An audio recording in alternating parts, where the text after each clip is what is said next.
Hello Hello， 胖妮儿来喽！继续跟胖妮过情关，订阅胖妮，更新不迷路。剧中定下昭归公主去和亲的这个场面，很让我唏嘘和感慨。一个不到5分钟的场面，就决定了一个女子的命运，同时也道尽了在场每个人的性格和命运。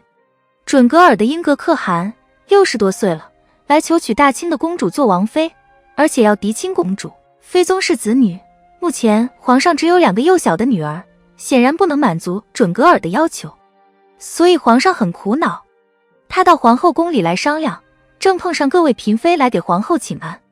于是一个男人和众多女人就七嘴八舌展开头脑风暴，最后定下皇上最小的妹妹昭归公主去和亲。我数了一下，参与讨论和发言的嫔妃一共有5位，其他的嫔妃只贡献了面部表情，没有说话。看了发言的这几个嫔妃，真是应了一句话，性格决定命运。比如第一个发言的眉庄很愤青，她觉得一个边缘部落有什么资格来求娶大清公主，果然配她侄女的刚烈性格。静妃说先皇也曾用公主和亲过，没有说赞成或反对的话，然后叹气，把静妃谨慎周到和心底的善良展现出来。而曹琴墨更是坐立不安，听到皇上说用公主和亲，吓得脸色大变，但还是控制住快要失控的情绪，为自己的女儿温宜公主找不能和亲的理由，也符合她遇事不慌乱的性格。最后来说说皇后和甄嬛。胖妮一直觉得皇后是一个出色的政治家，更是一个高水平的阴谋家，她的战斗力和运筹计谋的能力一点都不比甄嬛差，甚至还要高出一点。从她不动声色的借甄嬛的手除掉华妃，又借纯元的衣服赶走甄嬛，还把安陵容吃得死死的，这就可以看出这个表面笑嘻嘻的老好人皇后才是真正的狠角色。再加上她还有皇后这个尊贵身份加持，背后又有太后和纯元相助的红利，妥妥的一个既有强大背景又有非凡能力的绝对王者。可以这么说，她比谁都有资格笑傲后宫。可是结果呢？一手好牌被打得稀巴烂。往期的影片咱们讲过，皇后输给甄嬛就输在一个字上，皇后的团队是人踩人，甄嬛的团队是人帮人。胖妮也在想，皇后这么聪明的人，她为什么想不明白这个道理？难道她不怕赶狗入穷巷，反被狗咬的情况发生吗？当我看到皇后提议昭归公主去和亲说的话，突然明白了皇后这类人为什么会如此绝情，因为在她的内心深处已经找不到一丝丝的悲悯情怀，在她的眼里，对方不是人，只是一个有用或者没用的工具。既然是工具，何须用什么感情？应该说皇后的建议在当时的情况看很适宜，解决了皇上的难题。虽然皇上说昭归公主是他最小的妹妹，有点舍不得，但明眼人都知道这只不过是他的托词，不管他先前有没有想到用妹妹和亲，但是从皇后的提议开始，他就认可了。不过在我看来，无论皇上有他的什么目的，内心不忍也是真的。毕竟昭归公主正当妙龄，要千里迢迢去边疆嫁一个60多岁的老头，想想都残忍。在座的嫔妃脸上都是很凝重，静妃更是深深叹了口气。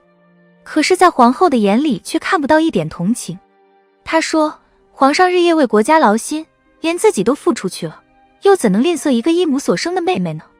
更何况昭归公主的生母只是先帝的一个贵人，即使日后皇上指婚，也不过是在朝中挑个中等人家，又怎及嫁出去给准格尔体面尊贵呢？不得不说，皇后的这段话全部说到了皇上的心坎里去。此时皇上很需要一个冠冕堂皇的理由来远嫁妹妹。皇后很聪明，她完全明白皇上的需求，但是这段话却又是如此的冷漠和可怕。明明是她把你推向了命运的深渊，她却还能笑着说，这是上天给你最好的安排，你不但不能哭，还要笑着感恩戴德。皇后这么说，难道是真的不能体会昭归公主的心境，还是她真的认为这是她给昭归公主选的最好的一条路？其实皇后的内心比谁都清楚，从此公主的命运该有多难。她也曾是从花季走过来，她也曾有过少女的心思，也曾期盼能遇到一个良人，从此一生一世一双人。可是这些少女的美好愿景从这一刻开始，在昭归公主身上就戛然而止了。这些皇后都明白，因为她就是这么一路跌跌撞撞而来的，和皇上和姐姐纯元的爱恨纠葛中，她太能明白了。她懂少女的一切憧憬和期盼。有人因为懂得所以慈悲，但她明明懂得，却不肯慈悲。她看不见别人的为难，看不见别人的悲伤，她的评判标准永远只有一个，那就是对自己有没有用。她对昭归如此，对亲姐姐也是如此，对团队里的核心人物安令荣、齐妃和齐贵人更是如此。齐贵人死了，她说没用的东西死了好，她忘了齐贵人是被她一步步推着才走向灭亡的。逼着安令荣喝了一碗又一碗的避孕汤，她看不见安令荣做不了母亲的那颗悲伤的心，逼死齐妃抢走她儿子，害死一个又一个嫔妃肚子里的孩子。她以为自己只要够狠就能天下无敌，但是她却忘了人不是物件，人是有感情的。当她泯灭人性，不给别人留一点活路的时候，最终必会遭到反噬，同样也堵死了自己的人生路。而甄嬛恰恰和她相反，她无论经过怎样的打击和迫害，哪怕在2次进宫时，崔槿汐和她说以后要做到狠而无心，她都没有放弃她的悲悯情怀。对皇后，对安令荣这些不共戴天的仇人，她都没有赶尽杀绝。